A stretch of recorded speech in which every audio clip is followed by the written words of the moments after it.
Vamos a ver en esta tarde lo que la palabra de Dios nos enseña con respecto a cómo orar, a cómo orar. Sin duda, la oración forma parte de la vida del creyente. La oración es fundamental, es como respirar para el creyente. Y es por medio de la oración que el Señor obra en nuestros corazones para santificarnos también por medio de la oración. Pero la oración a veces no ha tenido la prioridad que requiere en nuestra vida.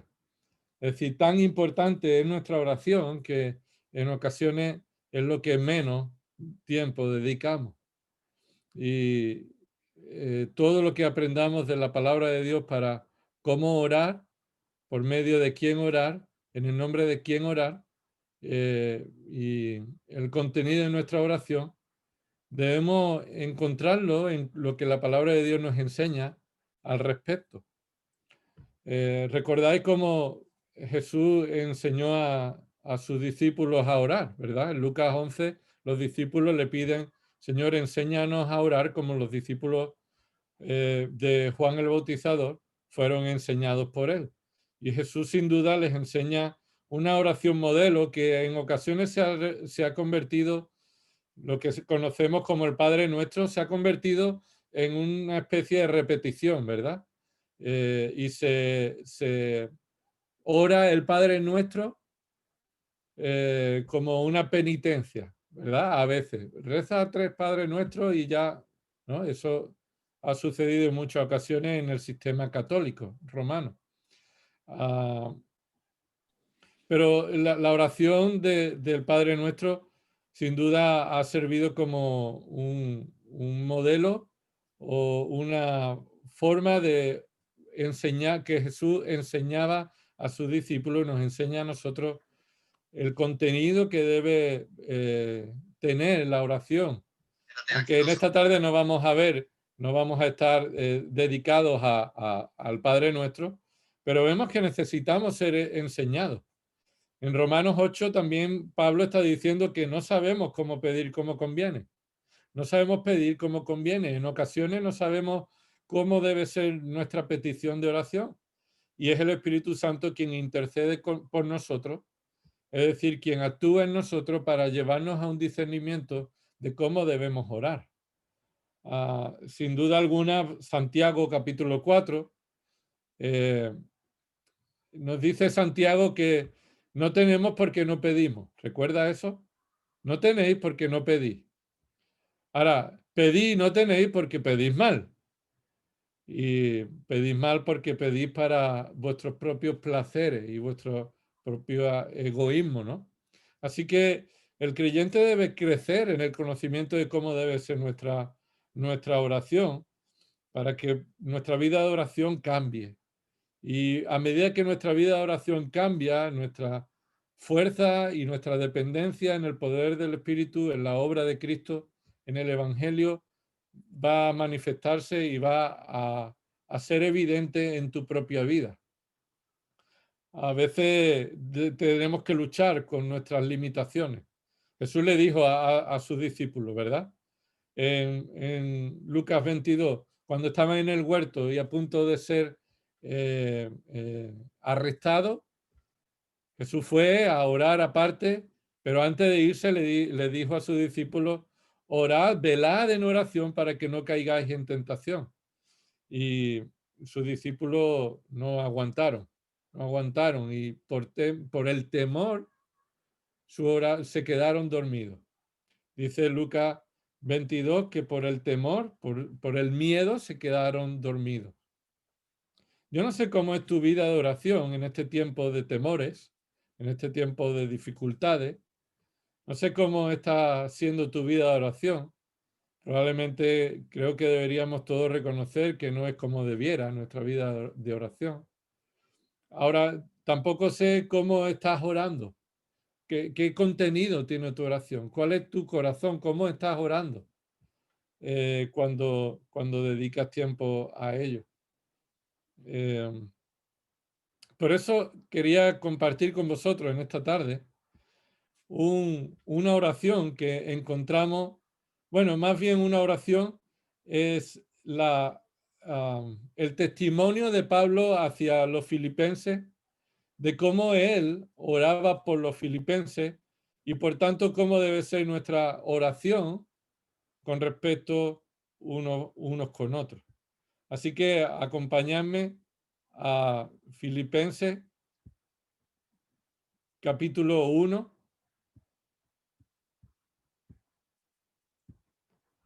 No sé si veis algo ahí. ¿Sí?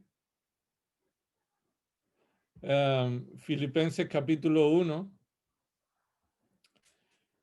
Y vamos a responder en los versículos del 3 al 11 cómo debe ser tu oración, la oración por tus hermanos, cómo debes orar por tus hermanos. Y una de las cosas que debemos aprender en primer lugar es que debemos orar por nuestros hermanos. Nuestros temas de oraciones en ocasiones se vuelven oraciones egocéntricas. Nos acordamos de nuestras necesidades, nos acordamos de nuestros problemas, nos acordamos de nuestras luchas y sufrimientos y en ocasiones oramos poco uno por otro, por el resto de los hermanos. Ahora, una vez que oramos por los hermanos, en ocasiones también oramos mal, no oramos como conviene, no oramos de una manera adecuada. Así que vamos a ver, con la ayuda del Señor esta tarde, cómo debemos orar unos por otros. Leemos Filipenses capítulo 1 del versículo 3 al 11.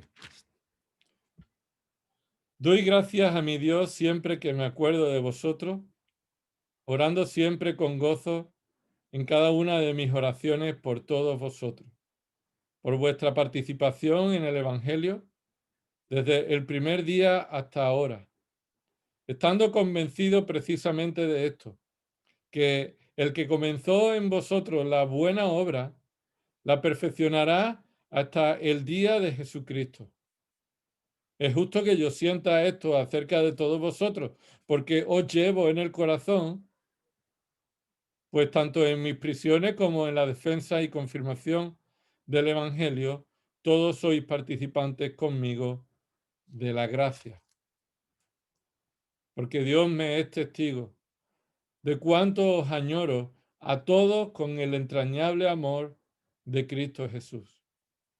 Y esto pido en oración, que vuestro amor abunde aún más y más en conocimiento verdadero y en todo discernimiento, a fin de que escojáis lo mejor para que seáis puros e irreprensibles para el día de Cristo, llenos del fruto de justicia que es por medio de Jesucristo, para la gloria y alabanza de Dios. En primer lugar, lo que aprendemos aquí en este texto, y permitirme que es que los temas técnicos a veces nos ayudan y otras veces es un lío. Pero lo que vemos aquí en este pasaje es cómo Pablo oraba por los creyentes y nos sirve como un modelo de oración unos por otros. ¿Cómo debes orar por tus hermanos? Asumimos que debemos orar por ellos. Ahora necesitamos conocer cómo debemos orar por ellos. Y Pablo nos va a enseñar en este principio de esta carta cómo debe ser nuestra oración unos por otros. En primer lugar, en el versículo 3, aprendemos esto. Esto nos enseña que Pablo da gracias a Dios siempre que se acuerda de los creyentes. Siempre que se acuerda de los creyentes. Observa el versículo 3. Doy gracias a mi Dios siempre que me acuerdo de vosotros. Ahora, sin duda, lo que Pablo está diciendo es que nuestra oración, aunque podamos estar orando unos por otros y por el resto de nuestros hermanos, nuestra oración siempre empiezan en Dios. Siempre están centradas en Dios. Empieza y termina sabiendo que es Dios quien merece nuestra gratitud. Es Dios quien merece que le demos gracias por habernos dado una familia en Cristo. Si Dios no nos hubiera salvado, no tendríamos una familia de hermanos en la fe por la que orar, por la que agradecer. Y sin duda debemos darnos cuenta que Pablo está diciendo aquí que él trae a la memoria las circunstancias de cada hermano. Observa que cuando dice ahí, siempre que me acuerdo, lo que está significando esa expresión es cuando me acuerdo de todos vosotros o cuando me acuerdo de vuestras circunstancias, en todo recuerdo sobre vosotros. Así que debemos estar agradeciendo a Dios cuando traemos a nuestra mente las circunstancias de cada uno de nuestros hermanos y la persona de cada uno de nuestros hermanos. Yo sé que hay hermanos que oran conforme a cómo estamos sentados en el local. A veces eso ayuda. Pero también debemos estar orando, trayendo a nuestra mente, recordando las circunstancias de cada uno, y por eso sabéis que mandamos de vez en cuando y procuramos que sean todas las semanas los temas de oración para que no se nos olvide. Ahora, date cuenta que la prioridad aquí en este punto es que la actitud de Pablo hacia cada creyente es una actitud de darle gracias a Dios. Ahora yo te pregunto, ¿tú estás agradecido a Dios por todos tus hermanos? ¿O estás agradecido a Dios por algunos de tus hermanos? Porque hay una diferencia, ¿verdad? Pablo está diciendo aquí que cada vez que se acuerda de ellos es un motivo de darle gracias a Dios. Y no está diciendo de algunos de ellos. Pablo no está aquí siendo partidista o discriminando con parcialidad, sino que él está diciendo, doy gracias a Dios por cada uno de vosotros. Observa en el versículo 4. Al final del versículo dice, en cada una de mis oraciones por todos vosotros. En el versículo 7, al principio, es justo que yo sienta esto de todos vosotros. Al final de este versículo 7 dice, todos vosotros sois participantes conmigo de la gracia. En el versículo 8 de nuevo dice que Él les añora a todos con el entrañable amor. Así que lo primero que debemos aprender es que cuando oras por los demás, por los hermanos, debes dar gracias a Dios por todos ellos. Debes reconocer que son motivos, que todos y cada uno de ellos, de bendiciones para tu vida. Ahora, sin duda,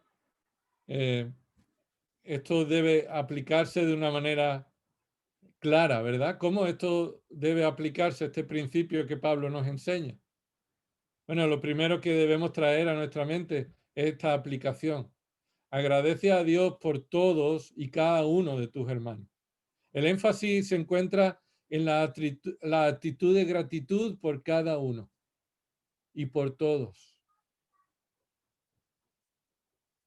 Sin duda que hemos aprendido que a veces los creyentes no oramos por los gobernantes, ¿verdad?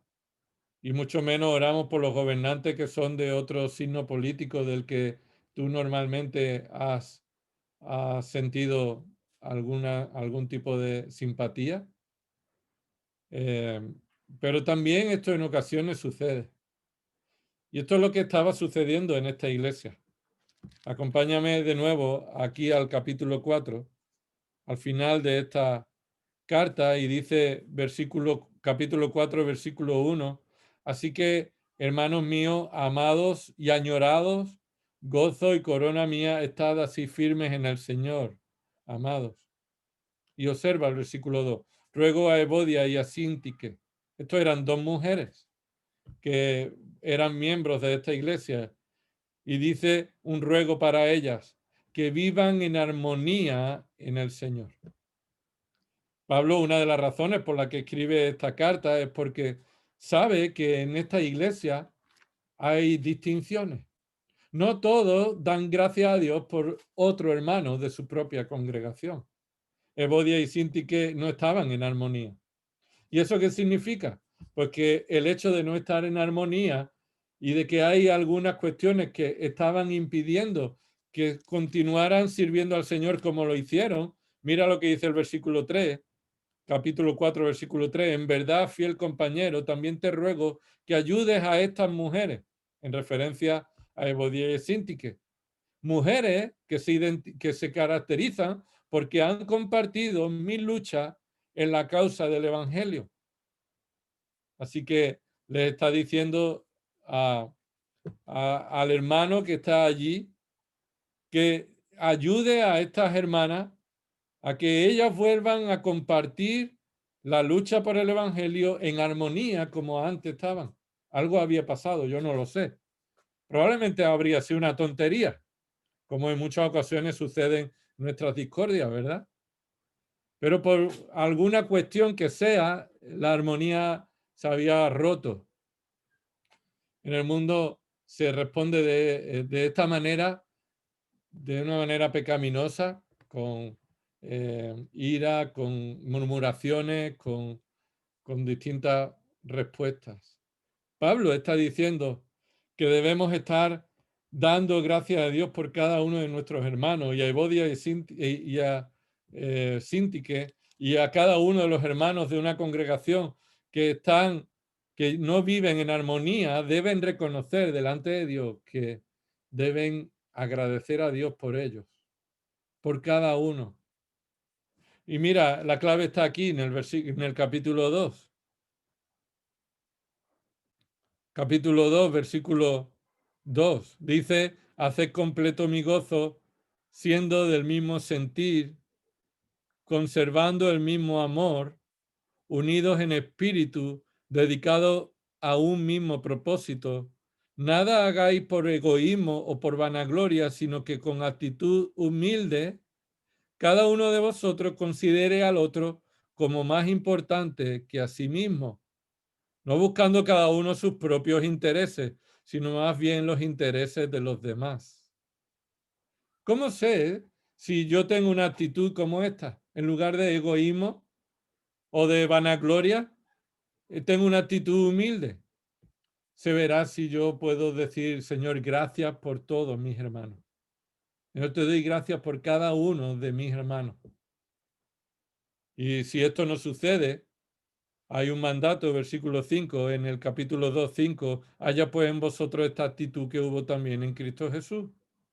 Así que tenemos a Cristo no solamente como el ejemplo, sino como la fuente de nuestra humillación y de considerar los intereses de los demás como superiores a nuestros propios intereses. Ahora, después de que hemos visto este primer punto, debes agradecer al Señor por todo y cada uno de tus hermanos, sin discriminación. Veamos lo segundo que nos dice Pablo. En el versículo 4, capítulo 1, versículo 4 y 5. Lo que ahí vemos en ese texto es que Pablo da gracias a Dios orando siempre con gozo. No solamente da gracias a Dios, sino que lo hace orando siempre con gozo por todos los creyentes. ¿Qué sentimiento debe regir tu oración por los creyentes? No encontramos resentimiento, ¿verdad? No encontramos rencor, no encontramos tristeza, no encontramos amargura. Encontramos que Pablo está, por medio del Evangelio que ha recibido en Cristo, está agradeciendo a Dios por cada uno de los hermanos de un modo concreto, y es orando siempre con gozo.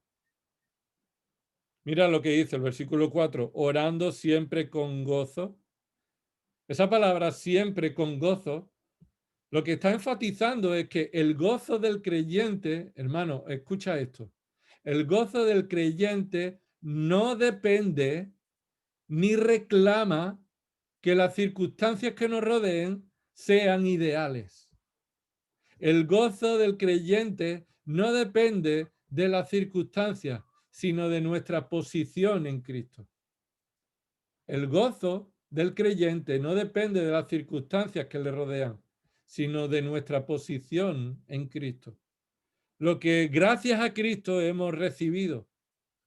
Y sin duda, una de las cosas que hemos recibido por la que le tenemos que dar gracias es por cada uno de vosotros. Es por cada uno de los hermanos. Y sea cual sea la circunstancia que te rodee, tu actitud debe ser la del gozo. Ahora, es importante que entendamos cuándo Pablo escribió esta carta. Pablo escribe esta carta, la que se conoce probablemente como la epístola del gozo, en una circunstancia que no serían las más propicias para estar gozoso. Pablo está escribiendo esta carta desde la cárcel. Así que dice en el versículo 12 de este mismo capítulo, y quiero que sepáis, hermano, que las circunstancias en que me he visto, y estas no son pasadas, sino son circunstancias presentes en las que se ha visto, han redundado en el mayor progreso del Evangelio, de tal manera que mis prisiones por la causa de Cristo se han hecho notorias en toda la guardia pretoriana y a todos los demás.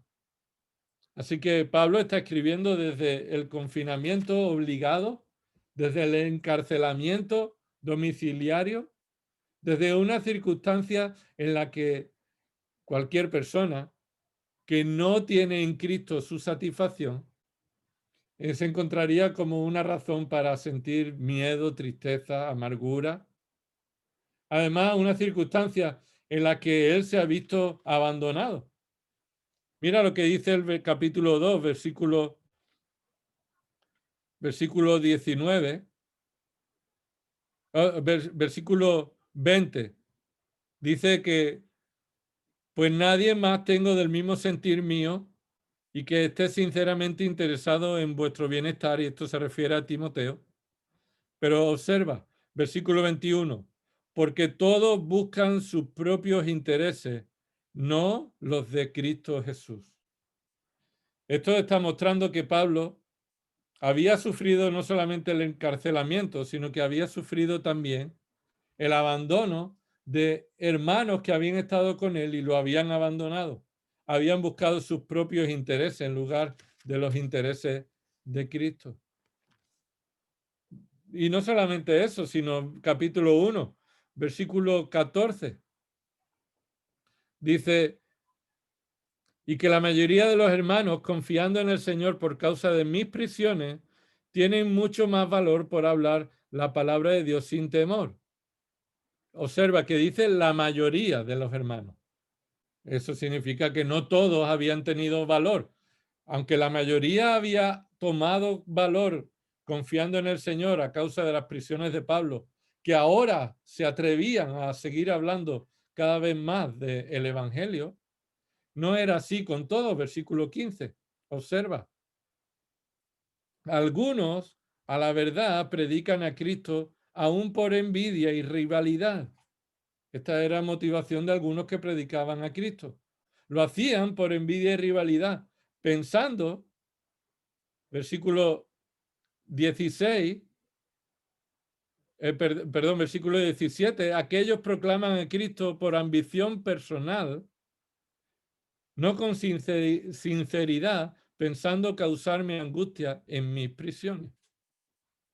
Observa que Pablo no ignora que hay hermanos con verdaderos deseos y sentimientos hacia él de bondad, pero también él reconoce que hay otros hermanos que están en un proceso en el que todo lo que están haciendo tiene repercusiones.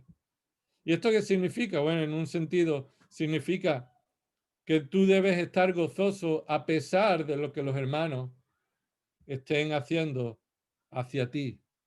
No todos los hermanos van a obrar para tu propia bendición, sino que te vas a encontrar que en ocasiones vas a sufrir el pecado de los hermanos. Pero Pablo, tomando conciencia de esto, comienza la carta, versículo 4, diciendo, orando siempre con gozo en cada una de mis oraciones por todos vosotros. Pablo no encontró que ninguno de ellos hubo un motivo para que Pablo orara sin gozo. Observa cada una de mis oraciones por todos vosotros. Estos son oraciones particulares por cada uno. Oraciones particulares por cada uno. Y ahora nos dice en el versículo 5, ¿cuál es la razón de una de esta oración? Dice, por vuestra participación en el Evangelio. Aquí lo que Pablo está reconociendo es que le da gracias a Dios y se goza, aun cuando no todos participan por igual. Todos participamos del Evangelio, pero no todos por igual.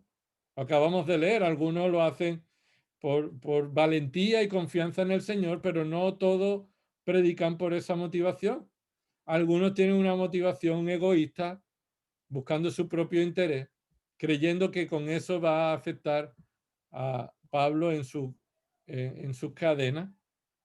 Y Pablo dice, sí, yo reconozco que todos estamos participando del mismo evangelio, aunque no todos en el mismo nivel.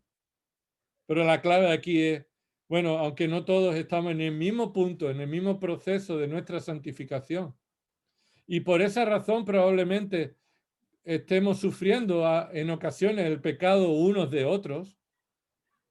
Hermanos, no debes perder la razón de darle gracias a Dios por cada uno de tus hermanos y hacerlo además con un gozo inamovible, incondicional.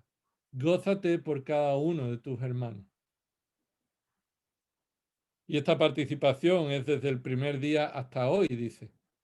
Lo que Pablo está aquí resaltando es la perseverancia del creyente. Aunque el creyente está creciendo en distintos niveles, y cada uno de los que estamos en la iglesia en Alcosa estamos en distintos puntos en nuestro crecimiento. Yo no doy gracias a Dios por los que más crecen y me gozo más por los que muestran más crecimiento, sino que debemos gozarnos por cada uno, porque cada uno hemos sido hechos partícipes del mismo evangelio desde el principio hasta el día de hoy, y así el Señor perseverará a cada uno. Aquí la clave no es si tú estás por encima de otro o si otro está por encima de ti en su crecimiento. Aquí el punto es, Señor, te adoro, te doy gracias por mis hermanos y me gozo por cada uno de ellos porque hemos sido participantes, hechos partícipes de este evangelio en el cual estamos firmes. Y cada uno en nuestro proceso particular estamos creciendo hasta la perfección. Ahora, ¿cómo debemos aplicar esto? Bueno, hermanos, gózate siempre, en toda circunstancia y por todos tus hermanos. Es decir, no esperes que las circunstancias sean las ideales para que tú estés gozoso. Gózate siempre, en toda circunstancia. Y además, gózate siempre por todos tus hermanos. No esperes gozarte en aquellos que son agradables a ti, aquellos que siempre te bendicen y nunca recibes una patada de su parte, de una manera figurada, ¿verdad? Nadie me ha dado una patada por ahora, pero sí en ocasiones recibimos algún tipo de actitud inapropiada que nos duele, pero ante todo debemos orar gozándonos y dando gracias a Dios por cada uno de nuestros hermanos. No debemos tener una actitud de revancha, de amargura o perder el gozo porque nuestra situación no sea la que deseamos. Siempre debemos estar gozosos en cada circunstancia y por eso Pablo aquí está hablando continuamente de este gozo. Observa lo que decíamos en el capítulo 1, versículo 17. Aquellos proclaman a Cristo por ambición personal, no con sinceridad, pensando causarme angustia en mis prisiones. Pero hay un contraste. Dice el versículo 18, ¿entonces qué? Pues mira, en esta circunstancia, Pablo dice esto. Pues esto es la conclusión, que de todas maneras, ya sea fingidamente o en verdad, Cristo es proclamado. Y en esto me regocijo. Sí, y me regocijaré. Observa lo que está diciendo, que su regocijo no depende de las circunstancias, sino que depende de cómo Cristo es proclamado y exaltado. Su gozo está puesto no en su propia satisfacción, sino en que Cristo sea proclamado y exaltado. Y dice, versículo 19, porque sé que esto resultará en mi liberación mediante vuestras oraciones y la suministración del Espíritu de Jesucristo, conforme a mi anhelo y esperanza de que en nada seré avergonzado, sino que en toda confianza, aún ahora, como siempre, Cristo será exaltado en mi cuerpo. Ya sea por vida, ¿esto qué significa? Ya sea que si me liberan y no pierdo la vida, ya sea, dice, por muerte. Versículo 21, pues para mí el vivir es Cristo y el morir es ganancia. Pero si el vivir en la carne, esto significa para mí una labor fructífera, esto es, si mantenerme vivo, que para mí sería de alguna manera lo menos deseable, mantenerme vivo. Pablo tiene una perspectiva diferente de la vida. Para él la muerte sería mucho más aprovechable. No porque no está cansado ya de sufrir, sino porque desea estar con Cristo en su presencia. Ahora, si el estar en esta vida y en estas condiciones, Pablo dice que esto va a traer fruto, entonces no sé qué escoger. Versículo 23, pues de ambos lados me siento apremiado, teniendo el deseo de partir y estar con Cristo. Y esta es la razón por la que tú debes valorar la muerte. Valorar la muerte no por librarte del sufrimiento de la vida, sino por estar con Cristo. Dice, pues eso es mucho mejor. Sin embargo, continuar en la carne es más necesario por causa ¿de qué? Por causa de vosotros. Así que Pablo está diciendo, mira, si por causa de vosotros yo tengo que seguir en la cárcel, pues yo me gozo en esa decisión. Si es así como yo debo vivir para vuestro beneficio, que yo esté en la cárcel, entonces en eso me gozaré. Por eso dice el versículo 25, y convencido de esto, sé que permaneceré y continuaré con todos vosotros para vuestro progreso y gozo en la fe, para que vuestra profunda satisfacción por mí abunde en Cristo Jesús a causa de mi visita otra vez a vosotros. Así que, hermano, no te goces dependiendo de las circunstancias, gózate dependiendo de tu posición en Cristo. Y de que Cristo es quien merece toda la gloria. Y te gozas cuando Cristo es exaltado, a pesar de que el modo en que Dios escoge exaltarse a sí mismo es por medio de tu sufrimiento. Porque no hemos sufrido como debiéramos sufrir. El sufrimiento que merecíamos era un sufrimiento sin fruto, un sufrimiento en la cruz por nuestro pecado, un sufrimiento bajo la ira de Dios por nuestro pecado y eterno. Pero Dios ocupó nuestro lugar en la cruz. Cristo se hizo hombre y en la condición de hombre fue voluntariamente a la cruz para ser tratado como un pecador sin haber cometido pecado, para cargar él en su cuerpo el castigo que merecían nuestros pecados. Y por medio de ese sacrificio, Cristo apaciguó la ira de Dios y nos reconcilió con él. A aquellos que hemos reconocido, hemos confesado nuestro pecado, nos hemos arrepentido y nos hemos apartado de esa manera de vivir. Y hemos reconocido a Cristo como nuestro gozo supremo. ¿Tú te gozas en el Señor en cualquier circunstancia? ¿Tú te gozas por todos los hermanos, cualquiera de los hermanos que están contigo? Y cualquier situación que los hermanos te han hecho pasar. Aún los que son fáciles de gozarse y aún en los que son más difíciles de gozarse. Este es nuestro modelo. Gózate en todos los hermanos y en todas circunstancias. Ahora, versículo 6. Versículo 6, otra enseñanza que vemos aquí. Cómo debemos estar orando. Y aunque sé que está saliendo ahora eh, esas oraciones, modelos ahí que nos pueden guiar, aquí llegamos a este cuadrante. Versículo 6. Vemos que en el versículo 6 nos enseña cómo Pablo estaba orando. Pablo da gracias a Dios, orando siempre con gozo y observa, con una mente renovada. Una mente renovada. Observa el versículo 6. Estando convencido. Mira, esa frase, estando convencido, nos da el origen de cómo Pablo puede orar siempre con gozo. Estando convencido. Este es el orden de lo que Pablo está diciendo. Yo doy gracias a Dios por todos mis hermanos, orando con gozo, estando convencido.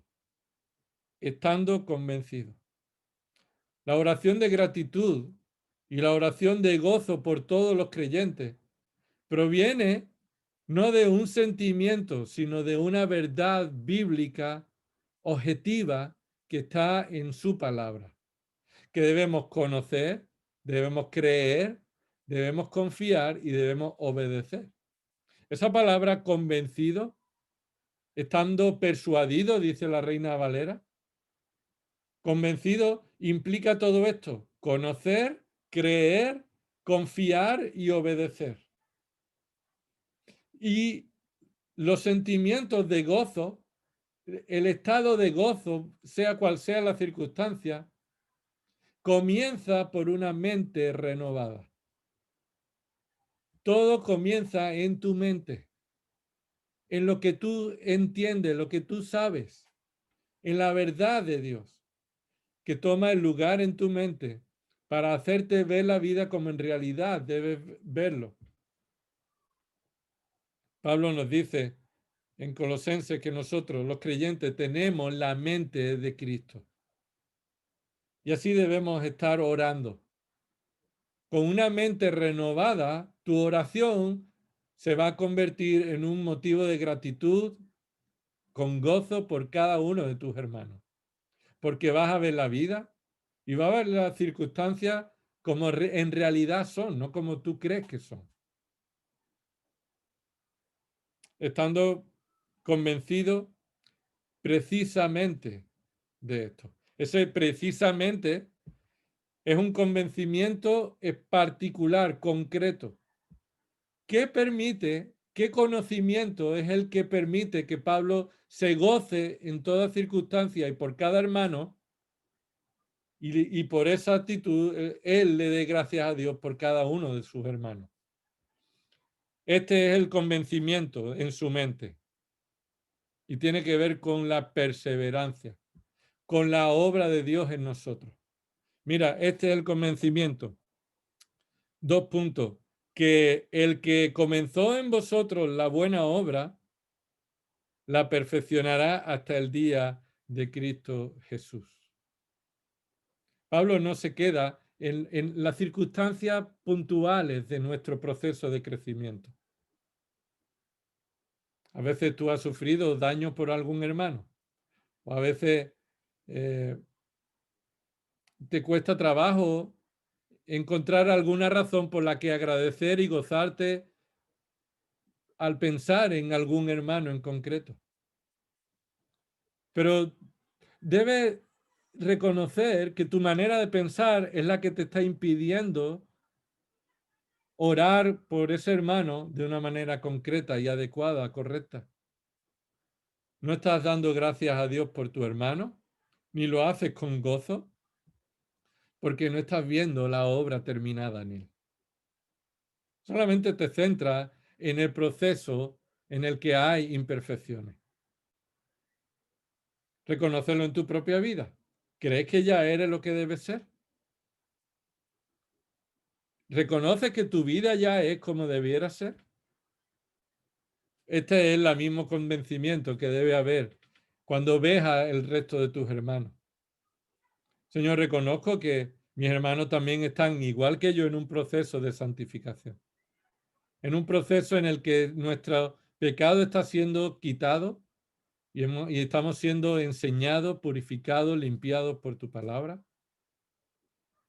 Ahora yo me gozo, Señor, porque estoy convencido de algo, que del mismo modo tú empezaste la buena obra, y esta es la obra de la salvación, del mismo modo que aquel que empezó la buena obra de salvación en vosotros, y esto se refiere en cada uno de vosotros, estoy convencido que perfeccionará esa misma obra en el día de Jesucristo. Es decir, Señor, me gozo por mis hermanos porque sé que tú nos vas a transformar de una manera perfecta a la imagen de Cristo. Y ahora todas estas circunstancias que pueden rodearnos y quitarnos esta paz, esta armonía, estoy orando por cada uno de mis hermanos, dando gracias a Dios por ellos y gozándome en ellos, porque sé que tú estás obrando en nuestras vidas para hacernos perfectos, para llevar esta obra a la perfección en el día en que Cristo venga por su iglesia. No somos los que debemos ser, pero estamos siendo transformados por aquel que empezó la buena obra y que la va a terminar. Y que la va a terminar.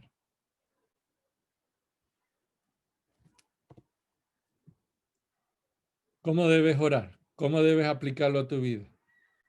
En primer lugar, aumenta tus convicciones bíblicas. Aumenta tus convicciones bíblicas para que ellas sean las que te guíen y te permitan agradecer a Dios y gozarte en oración por cada hermano. Si no te gozas en cada circunstancia y por cada hermano, es porque te faltan convicciones bíblicas. Porque no estás pensando como debieras pensar. El origen no está el problema no está en las circunstancias ni en los hermanos. El problema está en tu propio entendimiento, tu carencia, tu necesidad de que tu mente siga siendo renovada, de que tus convicciones sigan creciendo. A medida que crecemos en el conocimiento de la palabra, podemos orar al Señor con gozo por todos los hermanos en cualquier circunstancia. Si esto no se está dando en tu vida, si no sientes gozo por todos tus hermanos en todas circunstancias, profundiza la escritura.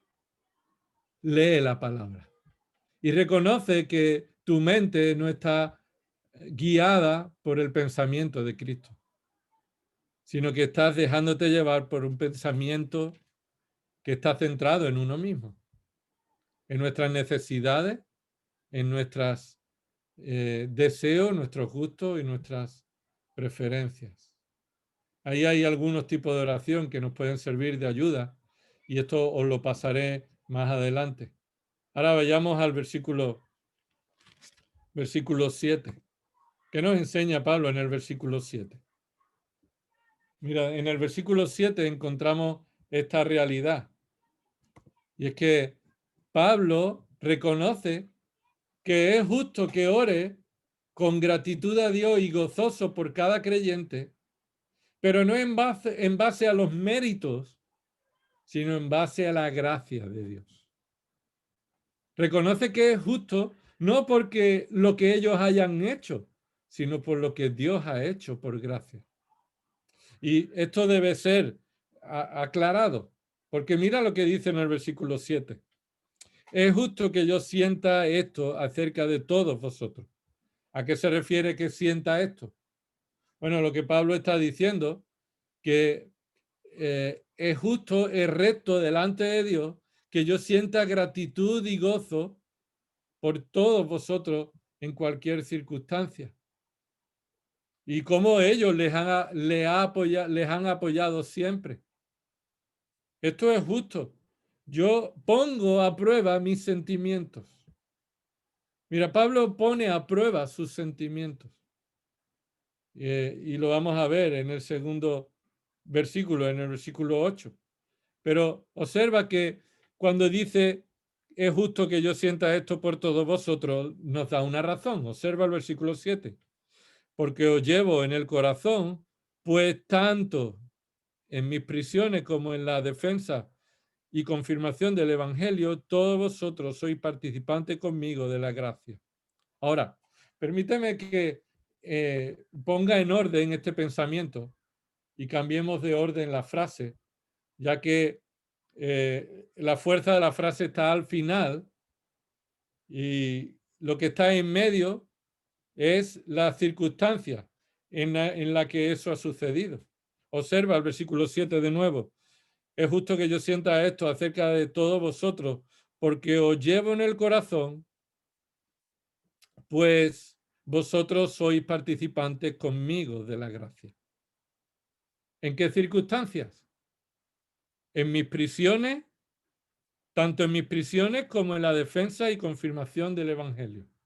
Esas han sido las circunstancias en las que vosotros habéis sido participantes de la gracia de Dios conmigo. Ahora, la fuerza de la razón no se encuentra en los méritos de esas personas. Los méritos de esas personas de que Pablo ha recibido el apoyo en circunstancias malas, en las que él necesitaba el apoyo de sus hermanos. Y dice ahí, pues tanto en mis prisiones como en la defensa y confirmación del Evangelio. Estas son circunstancias que tanto hablan mis prisiones de Pablo como la predicación del Evangelio, que no tiene que ver con Pablo, sino con la extensión del Evangelio, el desarrollo de la predicación, la obediencia a Dios. Aquí el punto está diciendo, es justo que yo sienta esto porque vosotros y nosotros participamos de la misma gracia. Esto es lo que Pablo está diciendo. Mira, ¿sabes por qué a veces no podemos orar con gozo por algún hermano? Porque tú te crees mejor que él. Porque yo me creo mejor que él. Porque creo que no merezco el trato que he recibido de otros. Y por tanto, eso me impide que yo me goce y dé gracias a Dios por hermanos que, en mi opinión, no merecen ese tipo de sentimientos de mí.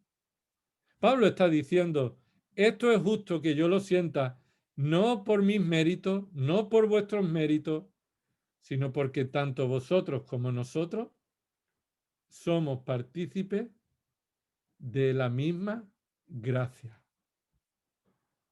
Mira, Dios no ha tenido más gracia contigo que conmigo. No ha tenido más gracia conmigo que contigo. No puedo yo considerar que yo de alguna manera merecía la salvación o merezco algún tipo de trato preferible, dado que mi vida puede mostrar más obediencia o menos que la tuya. No puedo juzgar a los hermanos ni sentir ningún tipo de rencor porque yo pueda ver que en sus vidas no hay un testimonio fiel como la hay en la mía. Y eso son actitudes pecaminosas, pensamientos que estaban en esa iglesia. Por eso en el capítulo 2 dice, nada hagáis por egoísmo, por vanagloria, sino que con actitud humilde cada uno de vosotros considere al otro como más importante que a sí mismo. Quiere decir que cuando tú reconoces la gracia de Dios en tu vida y la reconoces la gracia de Dios en la vida de tu hermano, eso te ayuda, te motiva, te da razones para darle gracias a Dios por tu hermano y gozarte por tu hermano,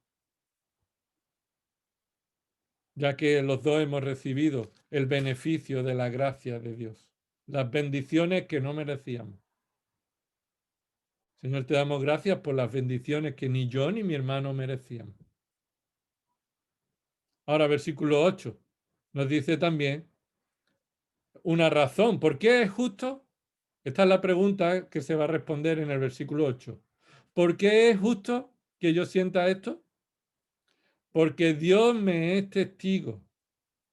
Porque Dios me es testigo. Y pone a Dios como testigo de cuánto os añoro a todos vosotros, y vuelve a recalcar a todos y cada uno, sin excluir, del entrañable amor de Cristo. Observa, porque Dios me es testigo. ¿Qué significa eso? Bueno, cuando Pablo trae a Dios como testigo, reconoce, Pablo está reconociendo que lo que es justo o lo que no es justo no es en base a su opinión, sino al decreto de Dios, a lo determinado por Dios, lo que Dios juzga. Porque Dios me es testigo, es decir, delante de Dios pongo a prueba mis sentimientos. Y esto debemos de hacerlo en cada momento de nuestra vida. No te dejes llevar por tus sentimientos, los cuales son engañosos continuamente, a no ser que estos sentimientos nazcan de convicciones bíblicas y a no ser que estos sentimientos estén siendo puestos a prueba por lo que Dios dice en su palabra y no por lo que tú crees. Así que estos sentimientos Pablo los ha puesto a prueba delante de Dios y dice, estos son sentimientos justos, porque conforman, son sentimientos que están de acuerdo al Evangelio, están de acuerdo a la gracia. Hermano, no tienes ninguna razón por la que no orar con gratitud y con gozo por cada uno de tus hermanos. Si ese es el caso, entonces no estás pensando conforme al Evangelio de la gracia, sino conforme a los méritos de la soberbia humana. Cuando no hay gracia, hay soberbia. Cuando no hay gracia, hay soberbia. Y cuando hay gracia, hay gratitud y gozo. Versículo 8.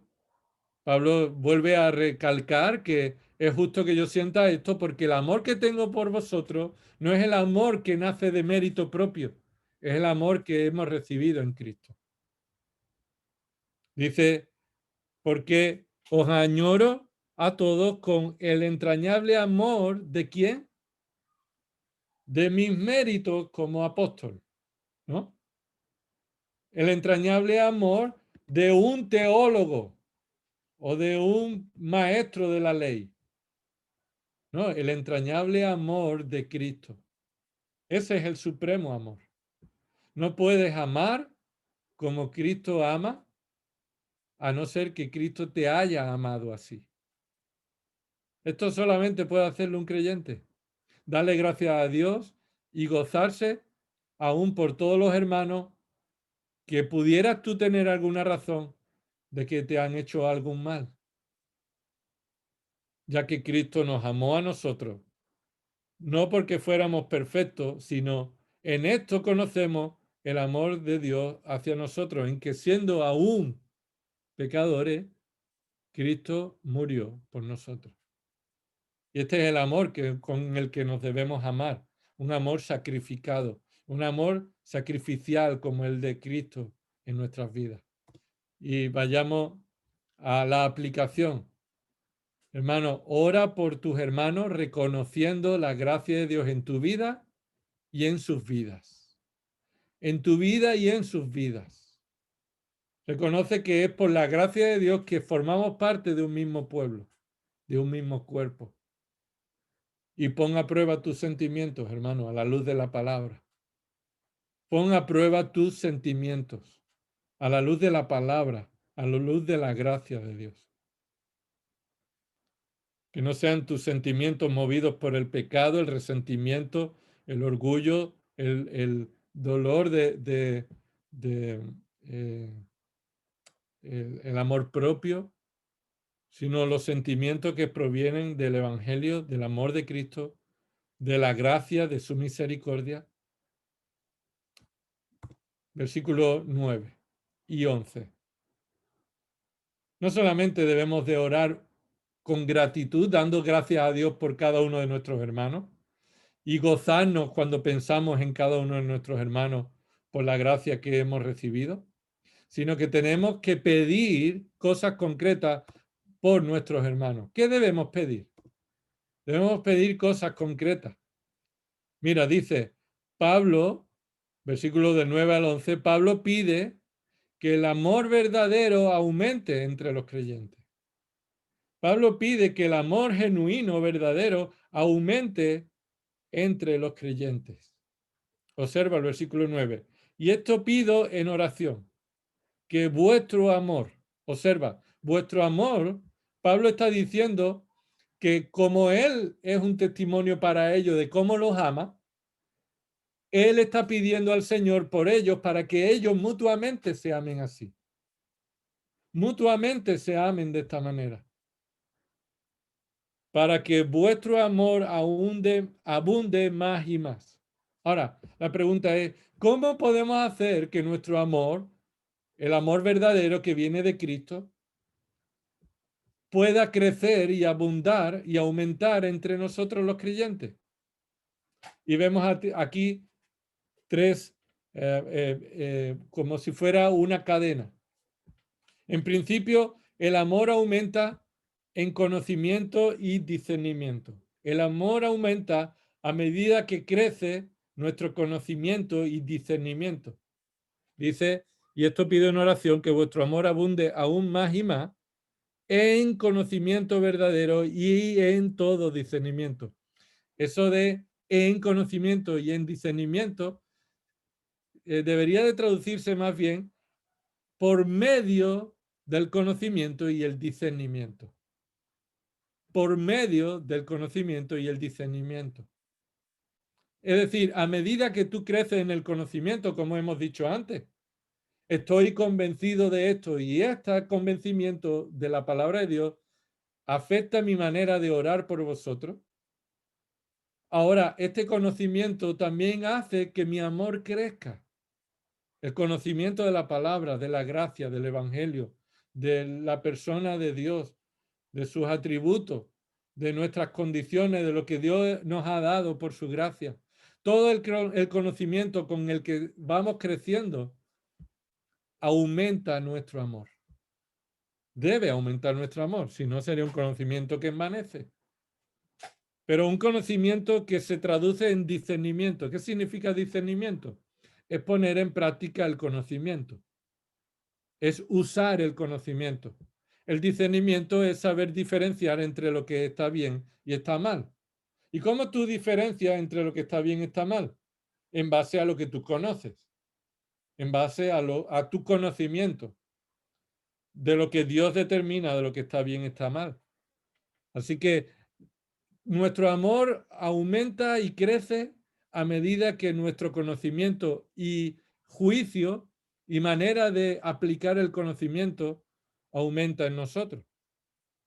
Ahora, dice el versículo 10, nuestro amor abunda también en las mejores decisiones en pureza e integridad.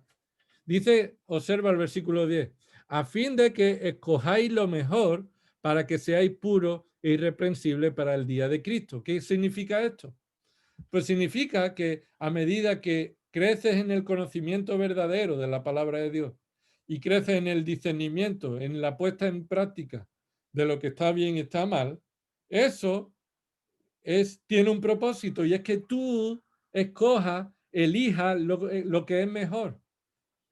No que elija lo que está bien, sino que elija entre lo que está bien y lo que es mejor. Para que escojáis lo mejor. No conformarnos lo que sería bueno, sino queremos lo mejor. Porque esto va a traer un resultado para que seamos puros e irreprensibles para el día de Cristo. Puro e irreprensible es puro en integridad, puro completamente. Debes poner en práctica lo que aprendes, tomando buenas decisiones. Y la mejor decisión que puedes tomar es orando por tus hermanos, dando gracias a Dios por cada uno de ellos.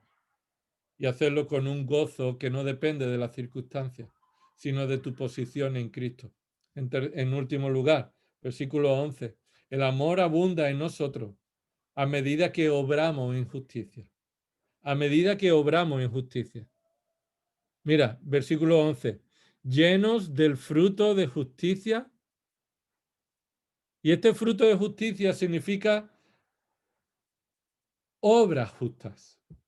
El fruto de poner en práctica el discernimiento, eligiendo lo mejor y poniendo en práctica en tu vida obras justas, obras que son rectas delante de Dios. Y esto no porque tú seas capaz de hacerlo por ti mismo, sino en dependencia del Evangelio de Cristo y con el propósito para la gloria y alabanza de Dios. Todo empieza en Dios y todo acaba en Dios. Debes agradecer a Dios por cada uno de tus hermanos y debes hacerlo siempre con gozo. No permitas que ninguna circunstancia te quite el gozo. Y si no tienes gozo, probablemente es que algún pecado que está dando lugar en tu vida tiene consecuencias de perder el gozo de tu salvación. Porque puedes estar permitiendo algún pecado en tu propia vida. Pero también a medida que creces en el conocimiento de la palabra de Dios, lo pones en práctica en un discernimiento adecuado, diferenciando el bien y el mal, lo mejor, lo bueno de lo mejor, y lo llevas a práctica en un fruto de justicia, en dependencia de Cristo y para la gloria y alabanza de Dios. Por eso la última aplicación. Ora para que tus hermanos crezcan en este conocimiento. Asumimos que oramos para que nosotros mismos crezcamos. Pero hermanos, debemos orar para que los hermanos crezcan también en el conocimiento, discernimiento y aplicación de la palabra de Dios, centrado en Cristo y para su gloria. Vamos a orar.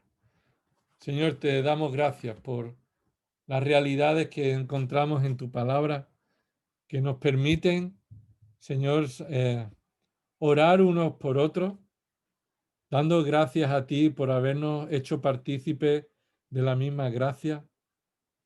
Señor, hacerlo con una actitud gozosa, sea cual sea lo que hayamos recibido de algún hermano, o sea cual sea las circunstancias que nos rodeen, que nuestro gozo sea la realidad de nuestra posición en Cristo.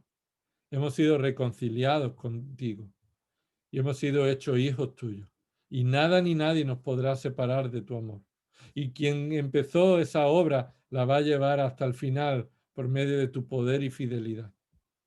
Señor, que estas razones de tu palabra sean motivadoras para tus hijos en tu iglesia aquí, para que estemos orando unos por otros con gozo y gratitud. Señor, también te pedimos que aquellos que no han sido reconciliados contigo, Señor, que no han sido partícipes de tu gracia, sino que ignoran su pecado, ignoran las consecuencias de su pecado, no te reconocen como el único Dios verdadero que merece toda gloria. Señor, que tú los lleves a un conocimiento y un arrepentimiento por su pecado, que reconozcan que merecen tu castigo, que merecen tu juicio y que solamente pueden ser librados por medio de Cristo, quien ocupó nuestro lugar en la cruz y quien resucitó venciendo a la muerte y confirmando que tú aceptaste su sacrificio. Señor, trae a salvación a personas que están en sus pecados. Señor, y también trae a tu iglesia el crecimiento en tu gracia, en tu palabra, para que podamos agradecerte unos por otros, en gozo verdadero, Señor, y que todo esto rebunde para tu gloria y para la alabanza de tu nombre. En el nombre de Cristo oramos. Amén.